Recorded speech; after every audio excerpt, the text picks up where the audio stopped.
कि प्रकृति की पूजा करते हैं हमारे आदिवासी समाज, और सबसे ज़्यादा प्रकृति पर हमला सरकार जब से बनी, जिसकी सरकार हो, मेरा उसमें नहीं जाना, मैं किसी की विरोध करने नहीं खड़ा हुआ हूँ, लेकिन प्रकृति पर, जमीन पर सबसे ज़्यादा हमला अंग्रेजों के बाद उससे अधिक हमला यदि किसी ने किया है आदिवासी की संस्कृति पर, उसके जीवन पर, उसकी ज़मीन पर।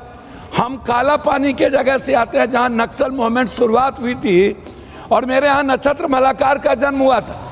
हम उस मूवमेंट को देखे हैं जहाँ पर सबसे ज़्यादा जमींदार थे और आज भी सबसे ज़्यादा जमींदार है। उस इलाके से ज़्यादा जमींदार हिंदुस्तान में कहीं नहीं है।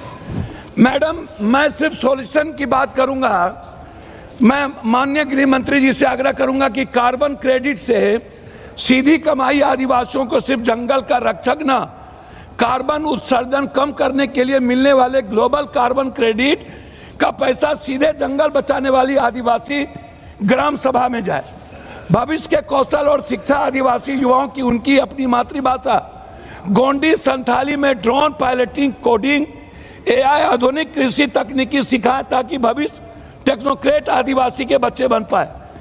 आदिवासी के पास मौजूदा जड़ी बूटी, ट्रिबल मेडिसिन और कला का ज्ञान, मैडम, हम जीआई और बौद्धिक संपदा, इंटेलेक्ट प्रॉपर्टी अधिकार दिलाए ताकि वह अपने उत्पाद सीधे ग्लोबल मार्केटिंग में बेचकर करे।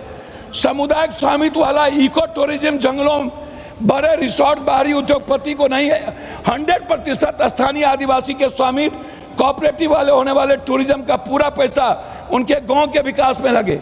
बाल केचन से जमीन की सुरक्षा, वन अधिकार एफआरआई के तहत गए पट्टे, ब्लॉकचेन के जरिए 100 डिजिटल कर दिया जाए ताकि भूमाफिया या भ्रष्ट अधिकारी उनकी जमीन और कागज में हराफारी ना करे। टेलीमेडिसिन और ड्रोन डिलीवरी, सुदूर जंगलों में एआई आधारित टेलीमेडिसिन कियोस्क स्थापित किया जाए।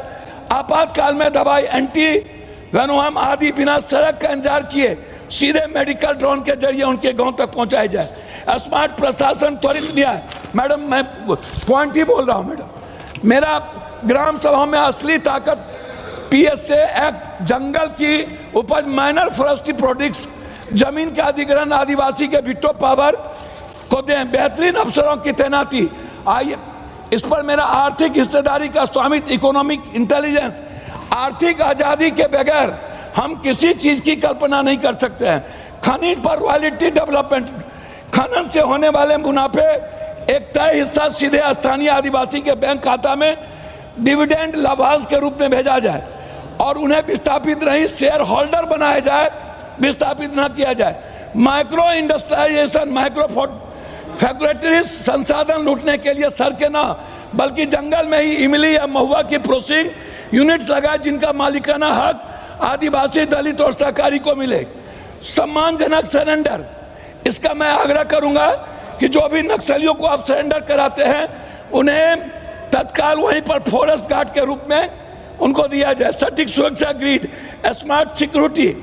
मुझे एक बात समझ में नहीं आई, 15 अगस्त 1947 के पहले इस देश का ट्राइबल बिरसा मुंडा, तिलका माझी, रानी दुर्गावती मुर्मू बंधुओं को हीरो मानकर चलता था। वो आदिवासी 47 से 70 आते आते माओ को अपना हीरो मानने लगा। ये परिवर्तन क्यों हुआ? मान्यवर, परिवर्तन विकास और अन्याय के कारण नहीं हुआ, क्योंकि कठिन भूगोल के कारण और स्टेट की अनुपस्थिति के कारण अपनी विचारधारा को फैलाने के लिए वामपंथियों ने क्षेत्र को चुना और भोले भाले आदिवासियों उन्होंने बरगलाना चालू किया, अपनी विचारधारा का अनुयायी बनाया और थोड़ा आगे बढ़ने के बाद उनको लगा यहां तो अच्छा काम हो सकता है भाई, मगर ये पढ़ लिख जाएंगे तो हमारे साथ नहीं रहेंगे। स्कूलें जला दी, इनके बैंक अकाउंट खुल जाएंगे तो हमारे साथ नहीं रहेंगे। बैंकें जला दी, दवाखाने जला दिए और फिर कहे यहां विकास नहीं पहुंचा है। विकास को तो वामपंथी उग्रवादियों ने वो क्षेत्र में सालों तक नहीं पहुंचने दिया, जो अब नरेंद्र मोदी के शासन में वहां पहुंच रहा है, घर घर जा रहा है। गरीबी के कारण नक्सलवाद नहीं फैला, बल्कि नक्सलवाद के कारण इस पूरे क्षेत्र में सालों तक गरीबी रही। मान्यवर, मैं इसको और अच्छे तरीके से सदन के सामने रखना चाहता हूं। नक्सलवाद की जड़ें गरीबी और विकास से जुड़ी हुई नहीं है मान्यवर, वो वैचारिक है। मैं आज 60s के 4 क्षेत्र पढ़ना चाहता हूं। एक, नक्सलबाड़ी साक्षरता का दर 35% था। बस्तर साक्षरता का दर 23% था। सहरसा बिहार, जो नक्सलवाद से कभी प्रभावित नहीं हुआ, साक्षरता का दर 33% था। और बलिया यूपी का नक्सलवाद से सटा हुआ, सोनभद्र से सटा हुआ जिला, वहां पर भी साक्षरता का दर 31% है। तो चारों स्थानों पर साक्षरता का दर कमोबेश समान था। प्रति व्यक्ति आय नक्सलबाड़ी में 500 रुपया थी, सबसे ज्यादा थी चारों क्षेत्र में। बस्तर में 190 रुपया थी, सहरसा में 299 रुपया थी और बलिया में 374 रुपया थी।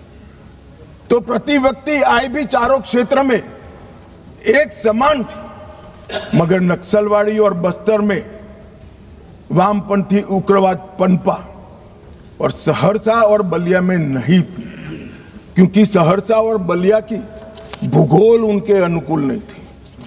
वहां घने जंगल नहीं थे, नदी नाले, छुपने की पहाड़ियां नहीं थी। हथियार लेकर अपनी मूवमेंट करने का, आदिवासियों को दबाने का, उनको जबरदस्ती अपनी आइडियोलॉजी के साथ जोड़ने की वहां पर अनुकूलता नहीं थी। अगर विकासी पैमाना होता, अगर प्रति व्यक्ति आय ही पैमाना होता, तो देश के बहुत सारे हिस्से ऐसे थे जहां 70 में विकास नहीं पहुंचा था। वहां क्यों नक्सलवाद नहीं हुआ? और मान्यवर, आज तो मैं इस सदन में ये विचार को सिरे से खारिज कर रहा हूं। हम लोकतंत्र में हैं, हमने इस देश के संविधान को स्वीकार किया है। संविधान के माध्यम से ही आज इस महान सदन के हम सदस्य हैं। अन्याय किसी को भी हो सकता है, अन्याय किसी को भी हो सकता है, विकास कहीं पर भी कम ज्यादा हो सकता है।